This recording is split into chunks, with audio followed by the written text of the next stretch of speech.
Ei pessoal, tudo bem? Eu sou Anali Soares e hoje eu vim aqui conversar com vocês sobre o romance Casas Vazias, da escritora mexicana Brenda Navarro, que foi publicada no Brasil pela editora Dublinense.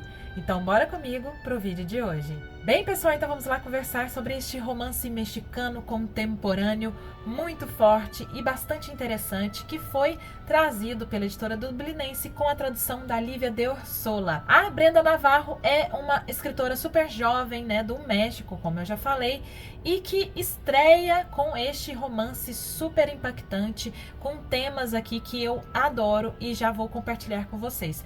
Mas antes eu vou chamar você que está aqui comigo, não está inscrito no canal, para você ir ali embaixo, clicar em inscrever-se e aproveite também, clique no sininho, assim você recebe as notificações fresquinhas na sua casa. Assim que eu publico o vídeo, você pode vir aqui e conferir o conteúdo. Então vamos falar sobre ela, Brenda Navarro e Casas Vazias, que é um romance, gente, bastante fluido, muito forte e que tem como temas principais aqui, podemos falar sem pensar, a maternidade e a violência.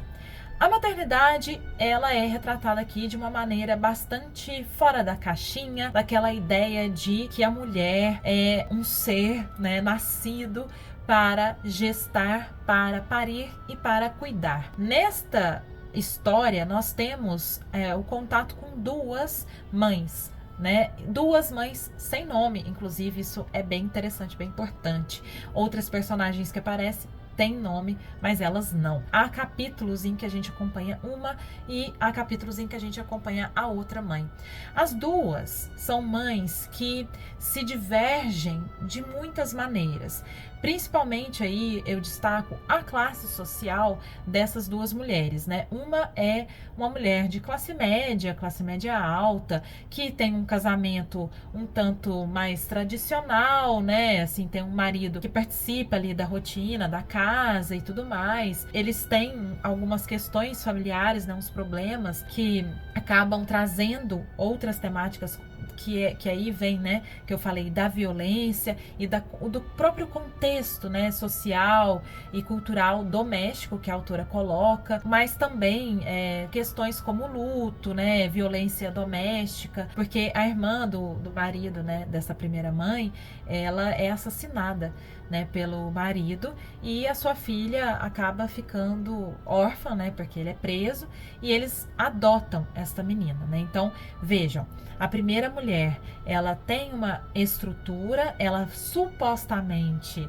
tem tudo para ser uma mulher feliz, né, uma mulher satisfeita, porque não tem, assim, embora os problemas, ela tem uma estrutura, ela tem toda uma vida que, enfim, é considerada comum, normal, né, ou pelo menos idealizada pela sociedade e tudo mais. Já a outra mulher é de outra classe social, uma classe social mais baixa, então ela tem muitas dificuldades financeiras, mas também de relacionamentos, né? Ela foi criada numa família disfuncional e ela acaba criando uma família disfuncional. Ela se relaciona com um homem bastante violento, muito bruto, né? E pouco presente ali na casa, que mal entende os seus desejos, os seus anseios, então uma realidade muito mais alquebrada do que a primeira, com uma estrutura mais complicada. Mas, embora essas e outras, né, diferenças entre elas, as duas também têm as suas semelhanças, elas se encontram de muitas maneiras. A primeira delas, e a mais óbvia, é que elas são mães. E são mães fora dessa idealização que eu falei. Por quê? A primeira, que é essa mulher de classe média, ela primeiro é mãe adotiva e depois ela é engravida e tem um filho. E a primeira página, o primeiro parágrafo já impactante desse livro é dela falando que o filho Daniel sumiu, ele desapareceu, né? Ela fala aqui que ele está desaparecido há 3 meses, 2 dias e 8 horas. Então ela vive, né, a partir desse momento que a gente sabe que ela é uma mãe que perdeu o seu filho, né, que seu filho simplesmente desapareceu, depois de um dia que ela estava ali no parquinho, no parque, numa praça com ele, ela tem uns 5 minutos ali de bobeira, né, ela tá fazendo outra coisa, de repente ele desaparece. Então ela é uma mãe com essa dor, mas pouco a pouco nós vemos que é uma mãe que não queria ser mãe. Ela não desejou essa gravidez, ela não desejou este filho. Eu acho que, inclusive, por isto é que tem uma culpa enorme, que assim é muito comum, né, gente? Pra gente que é mulher, já vem, a gente nasce com essa culpa, né? Isso é mais acentuado com a mãe, né? Parece que nasce a mãe, tem que nascer a culpa, né, na mãe. Primeiro porque ela não queria, depois porque o menino sumiu, sabe? E ele estava com ela, então é muito angustiante essa realidade, mas a gente percebe que ela basicamente não queria ser mãe e acabou se tornando. Por outro lado, tem a outra, né, mulher que, embora todas as suas dificuldades, a sua vida um tanto desequilibrada, né, pouco estável, ela tem esse desejo enorme de ser mãe, mas não consegue, né? Ela tenta ali engravidar com esse marido horroroso dela, namorado, sei lá o quê, violento, mas ela não engravida. Pela sua falta de estrutura mesmo, pela sua falta de educação, né? E pela sua falta, sei lá, gente, de referência, ela decide em um momento, né, que ela tá caminhando pela praça, ela vê o Daniel, filho da outra, e ela tem uma decisão ali que é bastante extrema, que é o de pegar o Daniel para ser seu filho. Então as duas se encontram porque elas são mães do mesmo filho e também por isso questões com a maternidade que são um pouco até ainda tabus, né, na nossa sociedade. Esse de não querer ser mãe, esse de se arrepender de ter engravidado, toda essa angústia, essa culpa, essa atmosfera até de meio que de horror, né, que está relacionada à vivência da maternidade.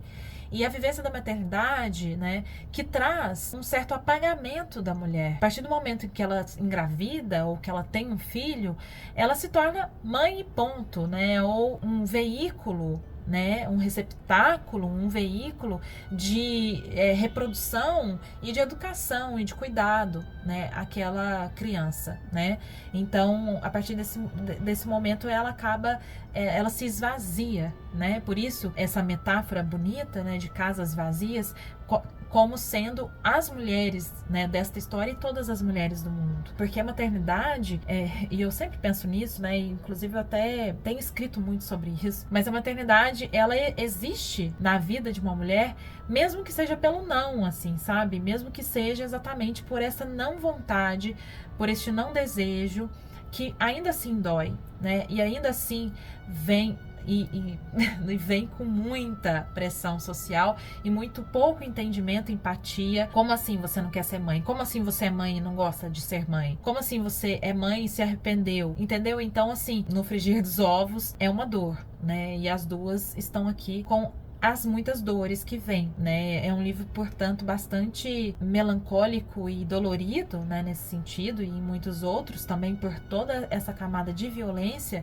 e uma violência principalmente patriarcal, né, que aí está retratada na violência doméstica de um feminicídio, mas também na violência patriarcal doméstica psicológica, que esta nossa segunda mãe aqui, ela sofre, e a outra também, né, sofre a violência psicológica, né? Porque as pessoas ao seu redor meio que esperam dela algo diferente do que ela realmente é ou realmente pensa e sonha. Sendo leitora de muitas escritoras latino-americanas e brasileiras contemporâneas, eu vejo muito esse tema ser tratado e essa dimensão da maternidade, né, esse outro olhar para a maternidade, finalmente sendo retratado na arte, né, na literatura, por nós, né, mulheres que questionamos, que trazemos, né, e precisamos falar sobre de uma outra maneira que não aquela idealizada, que não aquela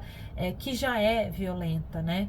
Essa maternidade que vem imposta, essa maternidade compulsória, né, e que ainda hoje e nós sendo seres apenas de reprodução, né, a reprodução até social. Mas não é só um livro sobre maternidade, embora sim eu tenha lido o livro sob esse prisma, é também um livro que aborda outras questões, né, do casamento, do diálogo, falta de comunicação, né, então as pessoas não conseguem se conversar, as pessoas não conseguem falar sobre seus sentimentos. Então, por exemplo, a primeira a primeira mulher, ela tem toda essa carga, toda essa angústia, esse luto pelo filho. Porque, gente, eu não sei se tem uma coisa mais horrorosa do que você ter um filho que está desaparecido, você não saber onde ele está, se ele está vivo, se ele está morto.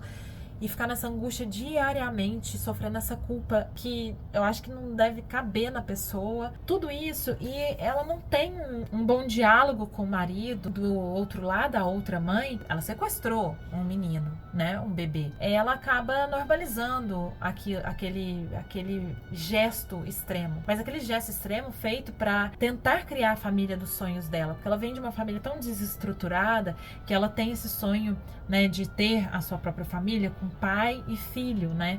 A mãe dela não entende, elas não se dão bem, né? Tem toda uma dinâmica muito difícil entre as duas. Assim, falando, talvez vocês possam pensar que a autora tenha feito algo assim, a coitada da mulher que perdeu o filho que foi sequestrado e a doida má que pegou o filho. Mas não é nada disso. As duas eu não vejo como duas antagonistas. Muito pelo contrário. As duas acabam sendo uma complemento da outra, uma espelhamento da outra, ainda que seja um espelhamento para a divergência, né? Como eu falei, as duas histórias estão tão relacionadas uma à outra e essas vivências vão se confundindo tanto que a gente vê que não existe bem e mal. Existe apenas intenção, né? A própria autora fala algo assim, que ela não quis escrever sobre o bem e o mal, que ela quer escrever sobre a intenção dessas mulheres, né? De como que há pouca participação do homem nas decisões e também nas consequências das decisões e de assumir isso, o tanto que é diferente, né? Em certo momento, outra coisa que ela coloca, né, de cultura, sociedade ali no México, alguns homens, inclusive o marido, né, dessa segunda mulher, decidem imigrar para os Estados Unidos, né, ilegalmente, para tentar ganhar dinheiro, né, trabalhar lá, depois voltar ao México. E eles pagam ali coiotes e as mulheres é que dão o dinheiro que elas têm guardado para que esses homens viajem. Então tem uma outra coisa aí, né, do México, da violência da sociedade e tal, essa coisa da imigração e de como que os homens sonham, né, de certa maneira é isso, né, os homens sonham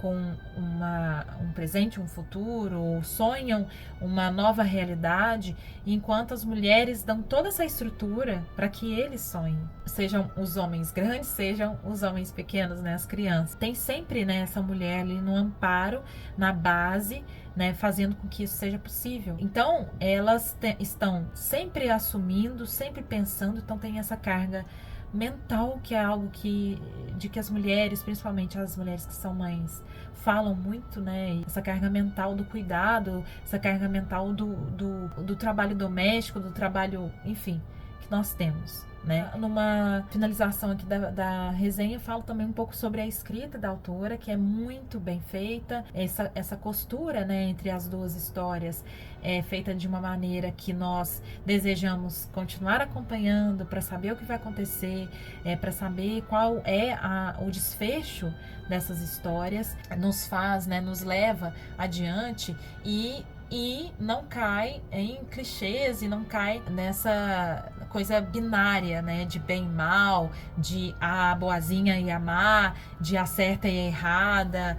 De certa maneira, as duas são vítimas, as duas são algozes, as duas são boas, as duas são más, as duas são mulheres, né, com suas complexidades, suas vivências diversas. Eu espero que vocês tenham tido, né, curiosidade, ficado assim curiosos com a história para conhecer. Eu adorei, indico muito mesmo para vocês, conheçam Casas Vazias e me digam aí se vocês já tinham ouvido falar, se vocês gostam desse tipo de narrativa, o que vocês pensaram sobre tudo isso que eu falei aqui, e assim a gente vai aumentando, ampliando esse debate sobre este livro, beleza? Eu peço para você que ficou até aqui comigo para não se esquecer de dar aquele joinha, que é muito importante para mim e para divulgação do meu trabalho aqui no canal, tá bom? A gente se vê no próximo vídeo, um beijo grande e até!